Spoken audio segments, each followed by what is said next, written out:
കഴിഞ്ഞ 2 ക്ലാസ്സിലും റിവ്യൂ വായിച്ചത് സാവിത്രിയാണ്. വേറെ ആരെങ്കിലും റെഡി ആയിട്ടുണ്ടെങ്കിൽ വായിക്കാം. ഓരോ ആഴ്ച ഓരോരുത്തർക്ക് വായിക്കാം. ഇന്ന് വേറെ ആർക്ക് വായിക്കാമെന്ന് ജസ്റ്റ് ഒന്ന് പറഞ്ഞാൽ വായിക്കാം. Raise your hands.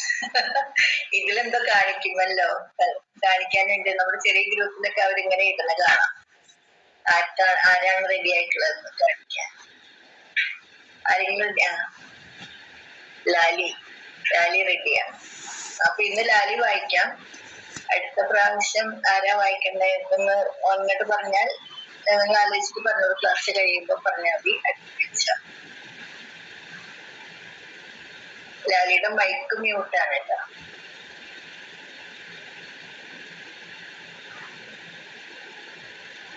കേട്ടിരിക്കുന്നുണ്ട്.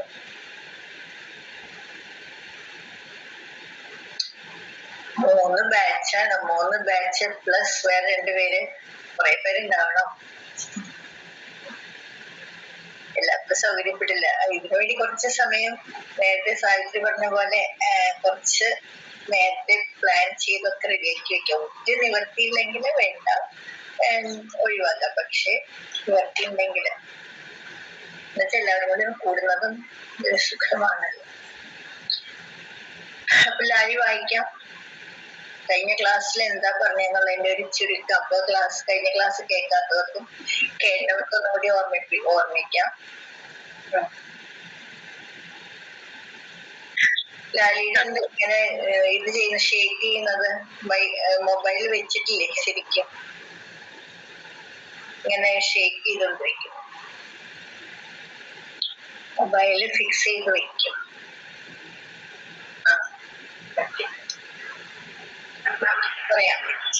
ചേച്ചി, എനിക്കിപ്പോ വായിക്കാൻ പറ്റിയ സിറ്റുവേഷൻ അല്ല. ഇവിടെ കുറെ ആളുകളുണ്ട്, അത് കാരണം കൊണ്ട്. കൈ കാണിച്ചല്ലോ. കൈ കാണിച്ച് ഞാൻ വന്നത് കാണിച്ചതായിരുന്നു. പിന്നെ ആർക്ക് വായിക്കാം? ഞാൻ അടുത്ത ആഴ്ച വായിക്കാം. ശരി, അടുത്ത ആഴ്ച ഈ പ്രാവശ്യത്തിൽ വായിക്കാം. ഞാൻ വായിക്കാൻ ചേച്ചി. പക്ഷെ ചേച്ചി സാവിത്രി ചേച്ചി പോലെ ഒന്നും ആവില്ല. ഇന്ദുലേഖ. ഇന്ദുലേഖ. അത് പറയുന്നത് നോക്കണ്ട, വായിക്കാം. അത് കാര്യം അറിയാൻ അത്രേ ഉള്ളൂ. ആത്മീയമായ ചിട്ടകൾ ഡെയിലി ലൈഫിൽ ശീലമാക്കേണ്ടതിന്റെ പ്രാധാന്യത്തെ പറ്റിയായിരുന്നു ഇന്നത്തെ ക്ലാസ്. എക്സാമ്പിളായിട്ട് പ്രഹ്ലാദന്റെ കഥ പറഞ്ഞിരുന്നു. അസുരവംശത്തിൽ ജനിച്ചിട്ട് പോലും നാരായണ ഭക്തനായി തീർന്ന കഥയാണ് ചേച്ചി എക്സാമ്പിളായിട്ട് പറഞ്ഞത്. പിന്നെ അതായത് തിരിച്ചറിയാൻ തുടങ്ങുന്നതിന് മുൻപ് തന്നെ ഗുഡ് ഹാബിറ്റ്സ് തുടങ്ങണം എന്നതിന്റെ എക്സാമ്പിൾ ആയിട്ടായിരുന്നു പ്രഹ്ലാദന്റെ കഥ പറഞ്ഞത്.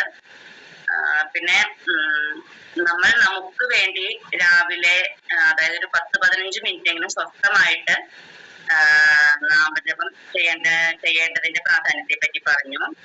അതായത് ഒരു ഡിമാൻഡും ഇല്ലാതെ ശുദ്ധമായി ഭഗവാനെ ജപിക്കാൻ പറ്റി.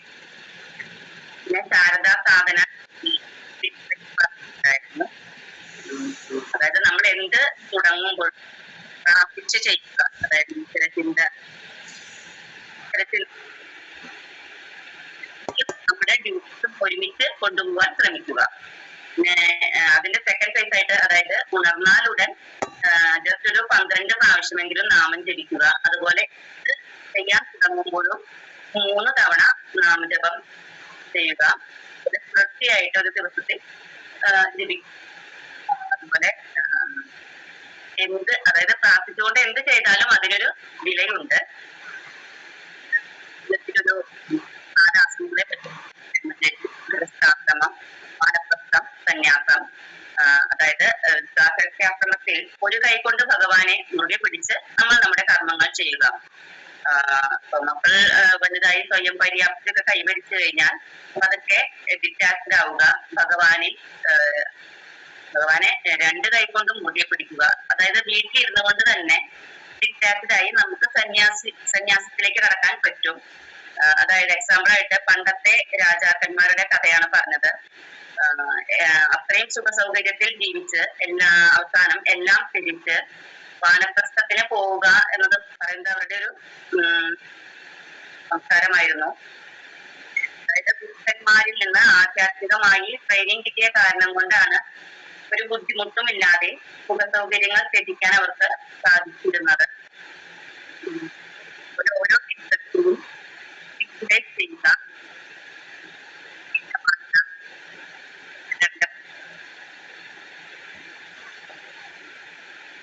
നമ്മൾ ഒരു യന്ത്രം മാത്രമാണ്. അതായത് നിസ്വാർത്ഥമായി ചെയ്യുന്ന എല്ലാ കർമ്മങ്ങളും സ്പിരിച്വലാണ്. ചേച്ചിയുടെ കാര്യം തന്നെ പറഞ്ഞിരുന്നു. ഞങ്ങളെയൊക്കെ പഠിപ്പിക്കുന്ന സമയത്ത് ചേച്ചിക്ക് ഞങ്ങളുടെ കാര്യങ്ങൾ ശ്രദ്ധിക്കുന്നതിന്റെ ഇടയിൽ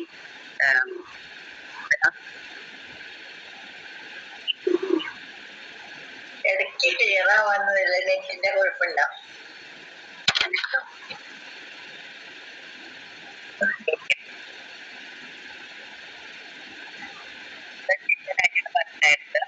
അത് മാതാജിയോട് ചോദിച്ചപ്പോ നിസ്വാർത്ഥമായി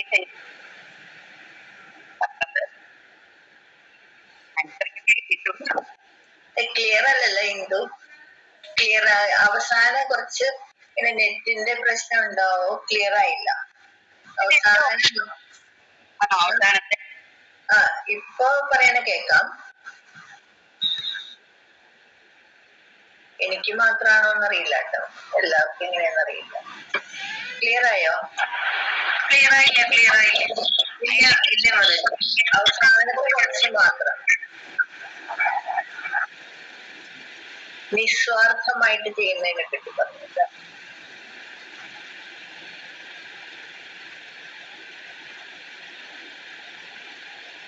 ഇപ്പൊ മൈക്ക് മ്യൂട്ടാ, മൈക്ക് മ്യൂട്ട്.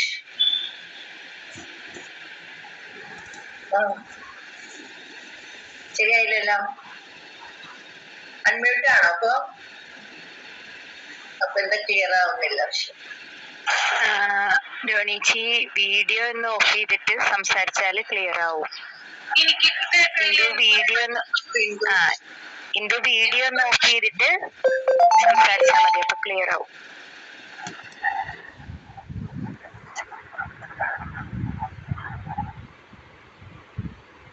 ഇല്ല,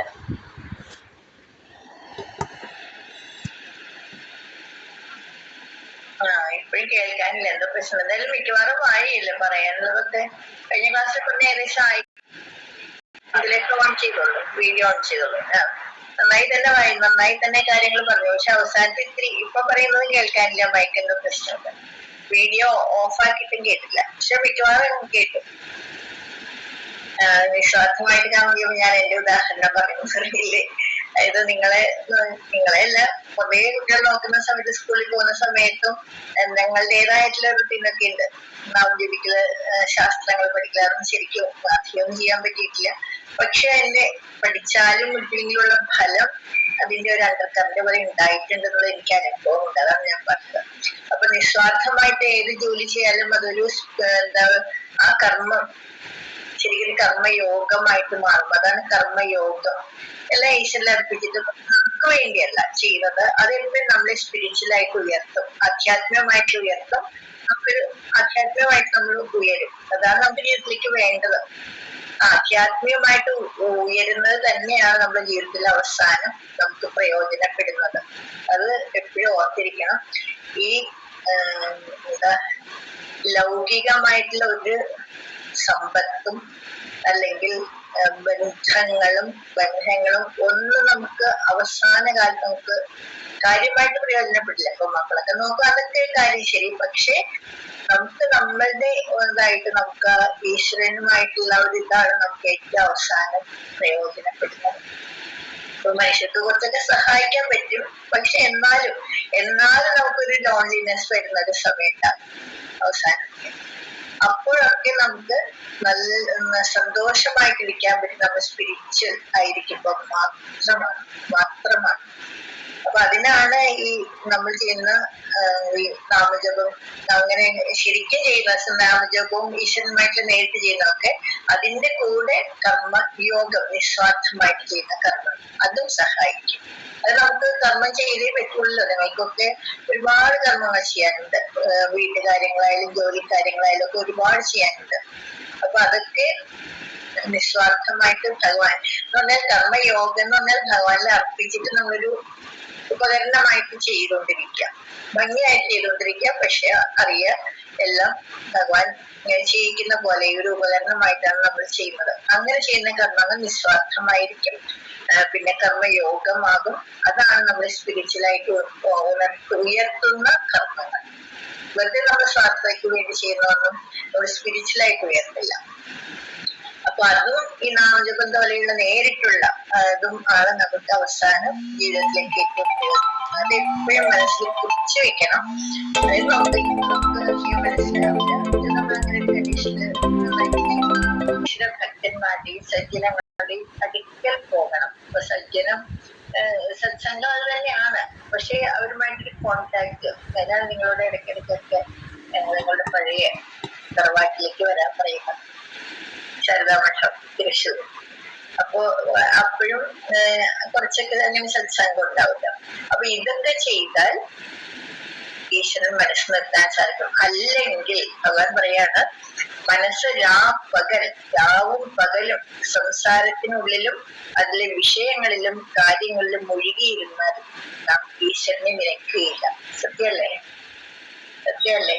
ഇപ്പൊ നമ്മൾ വീട്ടിലൊക്കെ താമസിക്കുമ്പോൾ രാത്രിയും പകലും പിന്നെ എന്താ സംസാരത്തിനുള്ളിലും അതിൽ വിഷയങ്ങൾ എന്തൊക്കെ നമുക്ക് കാര്യങ്ങളുണ്ട്. അത് നാച്ചുറൽ ആണ്. അപ്പൊ കുട്ടികളുടെ കാര്യം, മറ്റവരുടെ കാര്യം, വീട്ടുകാര്യങ്ങൾ, പിന്നെ ജോലി സ്ഥലത്താണെങ്കിൽ ജോലി സ്ഥലത്തിന്റെ കാര്യങ്ങൾ, ഇതെല്ലാം കൂടി ചേർന്നിട്ട് പിന്നെ എവിടെയാണ് നമുക്ക് സമയം? അപ്പൊ അങ്ങനെ അതിനകത്ത് മുഴുകി ഓരോ ദിവസം കഴിഞ്ഞു പോകുന്ന നമ്മൾ അറിയില്ല.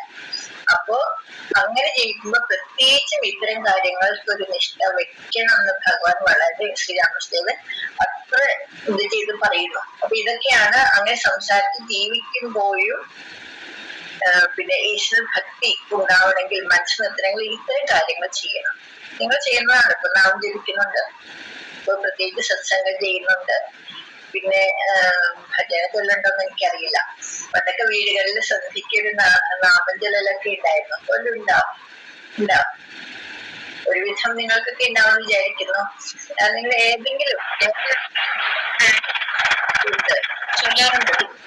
ശരിക്കും കുട്ടികളും എല്ലാവരും കൂടി എന്നൊക്കെ നമ്മളൊക്കെ ചെറിയ കുട്ടികളായിരിക്കുമ്പോ അങ്ങനെയാണ് വീട്ടില്. അല്ലെങ്കിൽ സമ്മതിക്കില്ല. എല്ലാവരും കൂടി ഒന്നിച്ചിരുന്ന് കുറച്ച് ഭജൻസൊക്കെ ചൊല്ലുന്നത് നിർബന്ധമാണ്. ഇഷ്ടമാണെങ്കിൽ ഇല്ലെങ്കിൽ അത് ചൊല്ലിയേ പറ്റൂ. അങ്ങനെ കുറച്ച് നമ്മൾ ഇഷ്ടമില്ലെങ്കിലും ഫോഴ്സ് കുറെയൊക്കെ ചെയ്തിട്ടുണ്ടെങ്കിൽ അതിന് ഒരുപാട് പ്രയോജനമുണ്ട്. അപ്പൊ അതാണ് കീർത്തനം എന്ന് പറയുന്നത്. അപ്പൊ ഇതൊക്കെ നിങ്ങൾ മിക്കവാറും ചെയ്യുന്ന കാര്യങ്ങളാണ്. അപ്പൊ ഭഗവാൻ ഇതൊക്കെയാണ് പറയുന്നത്. ഈശ്വരൻ മനസ്സ് നിർത്താനുള്ള മാർഗങ്ങൾ. നാമം ജപിക്കണം, ഗുണം കീർത്തിക്കണം. അതായത് ഭജന ചൊല്ലുക, നാമം ജപിക്കുക വേറെ, ചൊല്ലുന്നത് വേറെ കീർത്തനങ്ങൾ. പിന്നെ സത്സംഗം ചെയ്യണം. ഇടയ്ക്കിടയ്ക്ക് സജ്ജനങ്ങളുടെയും ഭക്തന്മാരെയും അടുത്തു പോകണം. ഇത് 4 കാര്യങ്ങളാണ് ഭഗവാൻ പറയുന്നത് ഈശ്വരനിൽ മനസ്സ് നിർത്താൻ. നമുക്കെല്ലാം അനുഭവമുള്ളതാണ്. അപ്പൊ അല്ലെങ്കിൽ ഇതൊന്നും ചെയ്തില്ലെങ്കിലത്തെ അവസ്ഥ എങ്ങനെയായിരിക്കും അല്ലെ? ഇതൊന്നും നമ്മൾ ചെയ്തിട്ടില്ല എന്ന് വെച്ചോളൂ. അപ്പൊ അങ്ങനെ സംസാരത്തിൽ മുങ്ങി പോവാന്ന് പറയുമ്പോൾ മുങ്ങി അങ്ങോട്ട് പോകും. നമ്മൾ മനസ്സിലാവില്ല. അതിലും ഒരു സുഖം നമുക്ക് കണ്ടെത്താം. ദുഃഖങ്ങളായാലും സുഖങ്ങളായാലും അല്ലെങ്കിൽ മുങ്ങിപ്പോകും. പക്ഷെ എന്നാലും നിങ്ങളെ അതിൽ നിന്ന് ഭഗവാന് എന്തായാലും പിടിച്ചിട്ടുണ്ട്. പിന്നെ ഭഗവാൻ പറയുന്നത് എന്താന്ന് വെച്ചാല് ഇടയ്ക്കിടയ്ക്ക് വിജനത്തിൽ പോയി ഈശ്വര ചെയ്യുന്നത് വളരെ നല്ലതാണ്. വിജനത്തിലൊന്നും നമുക്ക് പോകാൻ പറ്റില്ല അല്ലെ? പക്ഷെ വിജനത്തിൽ നിന്നുണ്ടെങ്കിൽ എന്താ പറയുക, നമ്മൾ മായാവതിയിലൊക്കെ പോയില്ലേ, അതേപോലെ കുറെ അല്ലെങ്കിൽ അതായത് വീട്ടുകാർ ഇതിൽ നിന്നൊക്കെ എടുക്കും. ഇപ്പൊ വീട്ടിലിരിക്കുന്നവർക്ക് കുറച്ചൊക്കെ വിചാരം കിട്ടും. ഇപ്പൊ കുറെ കുട്ടികളൊക്കെ സ്കൂളിൽ കോളേജിൽ പോയി, ജോലിക്ക് പോയി, പിന്നെ ഇരിക്കുന്നവർക്കാണെങ്കിൽ കുറച്ചു നേരം വിചാരം കിട്ടും. വീട്ടിലായാലും കുറച്ച് സ്വസ്ഥമായിട്ടൊരു മൂലയിൽ ഇരിക്കാൻ പറ്റിയാൽ മതി. അതിനാണ് ഒരു പൂജാമുറി വേണമെന്നൊക്കെ നമ്മൾ പറയുന്നത്. ആ പൂജാമുറിയിൽ ഇരുന്നാലും മതി. അപ്പൊ ആ പൂജാമുറി എന്ന് പറഞ്ഞാൽ അവിടെ വേറെ ചിന്തകളില്ല, പിന്നെ വർത്തമാനങ്ങളില്ല. പിന്നെ ഭഗവാന്റെ ഫോട്ടോ ഒക്കെ ഉണ്ടാവും. പിന്നെ എന്തെങ്കിലും പൂക്കള്, ഇൻസെൻസ്, ചെല്ലട്ടിയൊക്കെ കത്തിക്കുമ്പോ അവിടുത്തെ ഒരു അറ്റ്മോസ്ഫിയർ ഉണ്ടാവില്ല.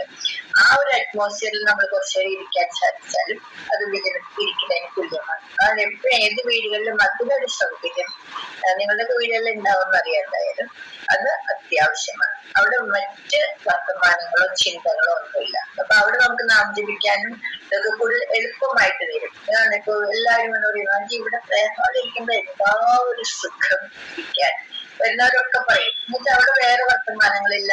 ഈ അവിടെ പൂജ നടക്കുന്നു, എപ്പോഴും നാമം ജപിക്കുന്നു, ധ്യാനിക്കുന്നു മാത്രമേ അവിടെ ചെയ്യുന്നുള്ളൂ. അപ്പൊ അങ്ങനെ ഒരു അറ്റ്മോസ്ഫിയറിൽ നമ്മൾ ഇരിക്കുമ്പോൾ വളരെ എളുപ്പമായിട്ട് മനസ്സ് വെക്കും. പിന്നെ ഭഗവാൻ പറയാണ്, മരം തൈയായിരിക്കുമ്പോൾ ചുറ്റും വേലി കെട്ടണം. വേലി കെട്ടിയില്ലെങ്കിൽ ആടുമാട് തിന്നുകളയും. അതായത് കൊച്ചു കുട്ടികളായിരിക്കുമ്പോ കുറച്ചൊരു റെസ്ട്രിക്ഷൻസ് ഒക്കെ വേണം അർത്ഥം. അതാണ് ഞാൻ പറയുന്നത്. അറിയുന്നതിന് മുമ്പ് വേണം കേട്ടോ. അതിന് കഴിഞ്ഞാൽ പിന്നെ അവരെ കിട്ടില്ല, വേലി കെട്ടാനൊന്നും സമ്മതിക്കില്ല. അപ്പൊ കുറച്ചും കൂടി വളരെ ചെറിയ പ്രായത്തിൽ തന്നെ കുറച്ച് റെസ്ട്രിക്ഷൻസ് വെക്കണം, സാധിക്കുന്ന അത്രയും. അല്ലെങ്കിൽ പുറത്തുനിന്നുള്ള ശല്യങ്ങളൊക്കെ ഉണ്ടാവുന്ന അർത്ഥം. എന്തൊക്കെ ടെംപ്റ്റേഷൻസ് ഉണ്ടല്ലോ അതൊക്കെ ഉണ്ടാവും. അതാണ് വേലി കെട്ടിയില്ലെങ്കിൽ ആടുമാട് തിന്നുന്നത്. ധ്യാനിക്കേണ്ടത് എവിടെയാന്ന് പറയാന്ന്, മനസ്സിലോ മൂലയിലോ വനത്തിലോ വേണം ധ്യാനിക്കാൻ. ഇപ്പൊ വനത്തിൽ ധ്യാനിക്കാനൊന്നും നമുക്ക് ചിന്തിക്കുകയേ വേണ്ട, സാധ്യമല്ല. അല്ലെങ്കിൽ ഒരു മൂലയിൽ, വീടിന്റെ ഒരു മൂലയിൽ നിന്ന് മറ്റുള്ളവരുടെ വലിയ ശല്യമൊന്നും ഇല്ലാത്തടത്ത്. അത് അതും പറ്റിയില്ലെങ്കിൽ മനസ്സിലും ധ്യാനിക്കുക. ആരെയും നമുക്ക് ബോധിപ്പിക്കേണ്ട ആവശ്യമില്ല അല്ലെ. ഇപ്പൊ ചിലപ്പോ വീട്ടുകാരെ ചിലപ്പോ നിങ്ങൾക്ക് അങ്ങനെ അല്ലാന്നറിയാം. വീട്ടുകാർ ചിലപ്പോ ചിലർക്കൊന്നും ഇങ്ങനെ ആധ്യാത്മികമായിട്ടുള്ള ജീവിതത്തോട് താല്പര്യം ഉണ്ടാവില്ല കൂടെയുള്ളവർക്ക്. പക്ഷെ നമുക്ക് മനസ്സിൽ ചെയ്യുന്നതിന് എന്താ ആരും തടസ്സമില്ല, ആർക്കും ഒന്നും ചെയ്യാൻ പറ്റില്ല. നമ്മുടെ മനസ്സിൽ നാം ജീവിക്കണം. ഇപ്പൊ കുക്കിംഗ് ചെയ്യാണ്, അല്ലെങ്കിൽ തുടയ്ക്കാണ്, അല്ലെങ്കിൽ വേറെ ഏതെങ്കിലും ജോലി ചെയ്യണമെങ്കിൽ നമുക്ക് മനസ്സിൽ നാം ജപിക്കാലോ. അതിപ്പോ ആരെയും ബോധിപ്പിക്കേണ്ട, ആരെയും അത് എതിർക്കാൻ പോകുന്നില്ല, ആർക്കും ഒന്നും ചെയ്യാൻ പറ്റില്ല. അതാണ് ഒന്നുകിൽ മനസ്സിൽ, അല്ലെങ്കിൽ മൂലയിൽ, അല്ലെങ്കിൽ വനത്തിലോ വേണം ധ്യാനിക്കാൻ. പിന്നുള്ളത് പറയുന്നത് സർവദാ സത് അസത് വിചാരം ചെയ്യണം. സത് അസത് വിചാരം, സത്ത് അസത്, അതായത് എന്താണ് സത്ത്, നിത്യമായിട്ടുള്ളത് എന്ത്, അനിത്യമായിട്ടുള്ളത് എന്ത് എന്നുള്ളത് വിവേചനം ചെയ്യണം. ഏതാണ് സത്യമായിട്ടുള്ളത്, ഏതാണ് അനിത്യമായിട്ടുള്ളത്.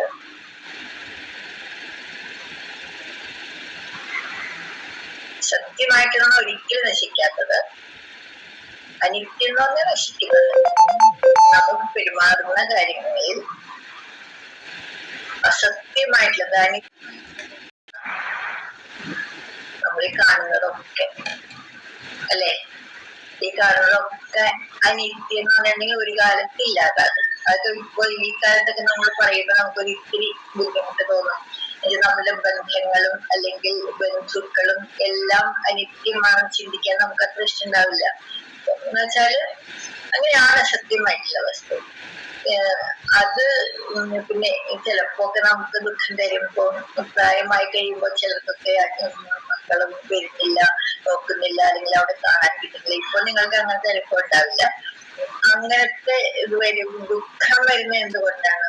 അത് ആദ്യം ഉണ്ടായിരുന്നത് ഇല്ലാതായിപ്പോ നമുക്ക് ദുഃഖം വന്നു. അത് ഏത് സാധനമായാലും, അതിനെ സമ്പത്തായാലും ഈ ബന്ധങ്ങളായാലും ഏത് സാധനമായാലും ഉണ്ടായിരുന്നത് അങ്ങനെ ഇല്ലാതെ ആകുമ്പോൾ ദുഃഖം വരും.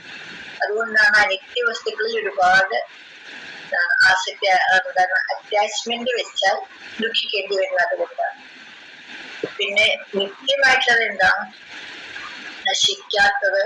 ഭഗവത്ഗീതയൊക്കെ കുറെ പഠിച്ചല്ല. നമ്മുടെ ഉള്ളിലുള്ള ആത്മചൈതന്യം, അതിനെയാണ് നമ്മൾ ഈശ്വരൻ.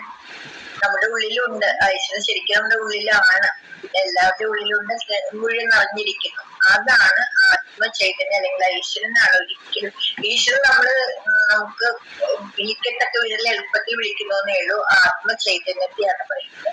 അത് ഒരിക്കലും നശിക്കില്ല. ഗീതയിൽ പറയുന്നുണ്ട്, അച്ഛേദ്യോയം അദാഹ്യോയം അക്ലേദ്യോ ശോഷയോ, ഇതൊക്കെ പിടിച്ചിട്ടുണ്ട്. വാളുകൊണ്ട് മുറിക്കാനോ കാറ്റോ വെള്ളം കൊണ്ട് നനയ്ക്കാനോ ഒന്നും സാധിക്കില്ല ആത്മചൈതന്യത്തിൽ. അപ്പൊ അതാണ് നിത്യമായിട്ടുള്ള വസ്തു. അതിനെ സ്നേഹിച്ചാൽ, അല്ലെങ്കിൽ ഈശ്വരനെ സ്നേഹിച്ചാൽ ഒരിക്കലും ദുഃഖിക്കത്തില്ല. അനിത്യമായിട്ടുള്ളതിനെ സ്നേഹിച്ചാൽ പിന്നെ എപ്പോഴെങ്കിലൊക്കെ ദുഃഖിക്കേണ്ടി വരാം. അപ്പൊ ഇത് പറയുന്നത് ഇങ്ങനെ സത് അസത് വിചാരം ചെയ്യാനാണ് ഭഗവാൻ പറയുന്നത്. സത് അസത് വിചാരം ഇത് അനിത്യമാണ്, സത്യമായിട്ടുള്ളത് ഇത് മാത്രമാണ്. ഏത് വരുമ്പോഴും ഇത് അനിത്യമാണല്ലോ. എന്തിനാണ് ഇത്രയധികം അറ്റാച്ച്മെന്റ്? ഏതിനോടായാലും എന്തിനാണ് ഇത്രയധികം അറ്റാച്ച്മെന്റ്? ഇത് അനിത്യമാണല്ലോ. അങ്ങനെ ചിന്തിക്കുന്നതിനാണ് സത് അസത് വിചാരം, നിത്യാനിത്യ വിവേക വിചാരം എന്ന് പറയും. ഇങ്ങനെ വിചാരം ചെയ്ത് അനിത്യ വസ്തുക്കളെ മനസ്സിൽ നിന്ന് കുറച്ച് അകറ്റണം. ഇപ്പൊ തന്നെ മുഴുവൻ അകറ്റണ്ട. എന്ന് വെച്ചാല് നമുക്കിപ്പോ ഒക്കെ പ്രിയപ്പെട്ടവരാണ്, മക്കളായാലും അതെല്ലാം. അതിന് അങ്ങനെ അകറ്റാൻ ഭഗവാൻ പറയുന്നില്ല. പക്ഷെ ഒരു അതിനടുത്ത് പറയുന്നുണ്ട് ഭഗവാന് ലോകത്തിൽ എങ്ങനെ വേണം ജീവിക്കാന്ന് ചോദിക്കാന്ന് മാസ്റ്റർ ഭഗവാന്റെ അടുത്ത്. അപ്പൊ പറയുന്നു വേല എല്ലാം ചെയ്യുക, അതായത് കർമ്മങ്ങളൊക്കെ ചെയ്യുക, പക്ഷേ മനസ്സ് ഈശ്വരനിൽ വയ്ക്കുക. അതാണ് പറയുന്നത്. ഒരു കൈ കൊണ്ട് ഭഗവാനെ പിടിച്ചിട്ട് മറ്റേ കൈ കൊണ്ട് ജോലികൾ ചെയ്യാൻ. എന്നാൽ ഇത് മതി. തുടക്കത്തിലും അവസാനത്തിലും ഇടയ്ക്ക് ഒന്ന് ചിന്തിച്ചാൽ അങ്ങനെ ആയി പോകും. വേലയെല്ലാം ചെയ്യുക, പക്ഷെ മനസ്സ് ഈശ്വരനിൽ വയ്ക്കുക. ഭാര്യ, പുത്രൻ, പുരുഷന്മാരോട് പറയുന്നതാണ്. നമുക്ക് ചിന്തിക്കുമ്പോൾ തിരിച്ചു ചിന്തിക്കാം. ഭാര്യ, പുത്രൻ, അച്ഛൻ, അമ്മ സർവരോടും ഒത്ത് വസിക്കുക, അവർക്ക് സേവ ചെയ്യുക, സ്വന്തം ആളുകൾ എന്ന പോലെ എല്ലാവരോടും പെരുമാറുക.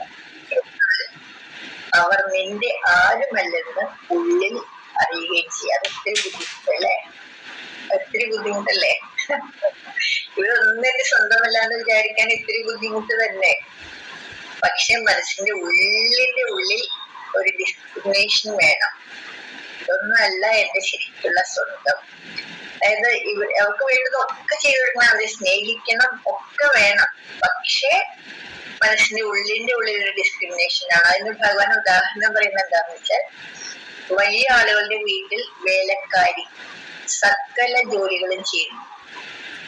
എന്നാൽ നാട്ടിൻപുറത്തുള്ള തന്റെ വീട്ടിലേക്ക് മനസ്സ് പാടിക്കൊണ്ടേയിരിക്കും. അവൾ യജമാനന്റെ കുട്ടികളെ സ്വന്തം മക്കളെ പോലെ വളർത്തുകയും ചെയ്യും.